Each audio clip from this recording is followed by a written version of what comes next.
শহীদ আবরার এবং আমি একই বিশ্ববিদ্যালয়ের ছাত্র। আমি বুয়েটের ছাত্র, শহীদ আবরারও বুয়েটের ছাত্র ছিলেন। 2 নম্বর মিল, আমি যতদূর জানি শহীদ আবরার এবং আমি একই ডিপার্টমেন্টের ছাত্র। আমি কেমিক্যাল ইঞ্জিনিয়ার, শহীদ আবরার উনি ইলেকট্রিক্যাল পড়তেন। আচ্ছা, এটা হয়তো আমার ভুল জানা আছে।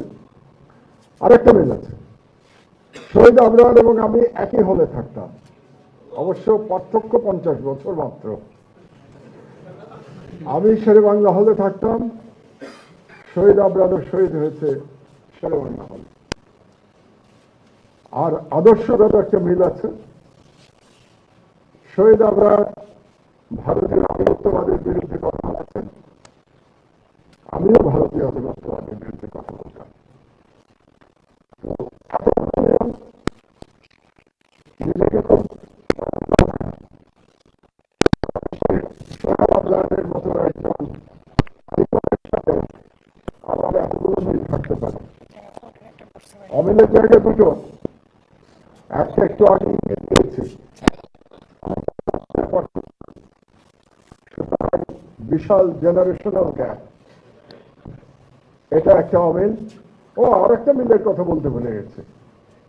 শহীদ আবরারকে যারা সারা রাত ধরে নির্যাতন করে হত্যা করেছিল, তারাই আবার আমার উপরে আক্রমণ চালিয়েছিল কুষ্টিয়াতে 2018 সালে। এটাও একটা আশ্চর্যজনক। আমারও সেদিন নিহত হওয়ার কথা ছিল, আমি নিহত হই নাই, আল্লাহর ইচ্ছা অন্যরকম ছিল। তো অমিলের জায়গা যেটা বললাম, একটা তো 50 বছরের পার্থক্য, বিশাল জেনারেশনাল গ্যাপ। দ্বিতীয় অমিল, শহীদ আবরার শহীদ হতে পেরেছেন, আমি শহীদ হতে পারি নাই।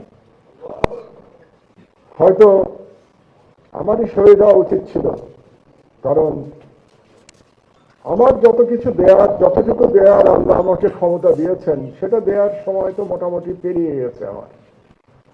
শহীদ আবরারের অনেক কিছু দেয়ার ছিল জাতিকে, সেটা তিনি দিয়ে যেতে পারেন নাই। সেই জন্যে শাহাদাতটা পরিবর্তন হলে দেশের জন্য হয়তো উপকারী হতো। আমি শহীদ হতে পারতাম 2018 সালের 22শে জুলাই, সেটা হয় নাই। সেটা না হয়ে পরবর্তীতে আবরার শহীদ হচ্ছে।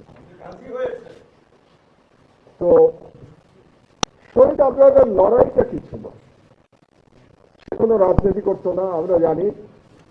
সে ছাত্র, সে কোনো প্রত্যক্ষ রাজনীতির সাথে জড়িত ছিল না, কিন্তু তার অগাধ দেশপ্রেম ছিল এবং সে ভারতীয় আধিপত্যবাদের বিরুদ্ধে তার আওয়াজ তুলেছিল। এইটুকুই ছিল শহীদ আবরারের জীবন। এবং ভারতীয় আধিপত্যবাদের বিরুদ্ধে আওয়াজ তুলবার জন্য তাকে, কিন্তু তিনি জাতিকে জাগ্রত করে গেছেন। কারণ এই ভারতীয় আধিপত্যবাদের বিরুদ্ধে তত্ত্ব কথা আমরাও লেখালেখি করেছি, দীর্ঘদিন ধরে করেছি। আমার বয়স হয়েছে, লেখালেখির বয়সও কম হয় নাই, 20 বছর পার হয়ে গেছে। তো আমরা লেখালেখি করেছি, কিন্তু আমাদের লেখালেখি অনেক বিমূর্ত ছিল। বিমূর্ত থাকার কারণে হয়তো জাতি জাগ্রত হয় নাই, কিংবা আমরা দুর্বল লেখক ছিলাম, আমরা জাতিকে জাগ্রত করতে পারি নাই। সেই জন্য ভারতীয় আধিপত্যবাদের বিরুদ্ধে লড়াই করবার জন্য আমাদের একটা রক্ত মাংসের মানুষের প্রয়োজন ছিল। সেই মানুষটি শহীদ আবরার। শহীদ আবরার শহীদ হওয়ার পরে সেই রক্ত মাংসের মানুষ আমাদের সামনে এসে গেল, আর বাংলাদেশের তরুণ জনতা জেগে উঠল। আমরা যেটা জুলাই বিপ্লব পরবর্তীতে দেখেছি, তার শুরুটা হয়েছিল শহীদ আবরারের শাহাদাতের মাধ্যমে। সে শহীদ হয়ে পুরো তরুণ প্রজন্মকে ঝাঁকি দিয়ে গেছে, যেটা আমার আগে পূর্ববর্তী অনেক তরুণ বক্তা বলে গেছে। এবং সেই লড়াই আমাদের এখনো চলছে। দুর্ভাগ্যের বিষয় হল, যাদেরকে আমরা স্বাধীনতা প্রহরী মনে করি, সেনাবাহিনীর কিছুদিন আগে আপনারা হয়তো আমাদের পত্রিকায় দেখেছেন যে সেই সেনাবাহিনীর 2-2 জন জেনারেল এখন পালিয়ে আছে মোদির আশ্রয়। তাহলে এবং তার মধ্যে একজন ডিজিএফআই এর প্রধান ছিলেন প্রায় 4 বছর। তার মানে রাষ্ট্রীয় নিরাপত্তা তার হাতে ছিল। তো রাষ্ট্রীয় নিরাপত্তা যে জেনারেল সাহেবের হাতে ছিল, জেনারেল আকবর, সেই জেনারেল সাহেব পালিয়েছেন মোদির আশ্রয়। আর মোদির বিরুদ্ধে কথা বলতে গিয়ে শহীদ হয়েছে শহীদ আবরার। তাহলে কে বড় দেশপ্রেমিক, জেনারেল সাহেব না আবরার? আমাদের কি জেনারেল সাহেবদের দরকার না আবরারদের দরকার? এই বিষয়টি আমাদেরকে বুঝতে হবে। আমাদের স্বাধীনতা সার্বভৌমত্ব রক্ষা করতে হলে আমাদের জেনারেল দরকার নাই, আমাদের শহীদ আবরার দরকার। আমাদের শহীদ আবরারের মতো হাজার হাজার লক্ষ লক্ষ তরুণ দরকার, যারা বাংলাদেশের স্বাধীনতা রক্ষা করতে পারবে।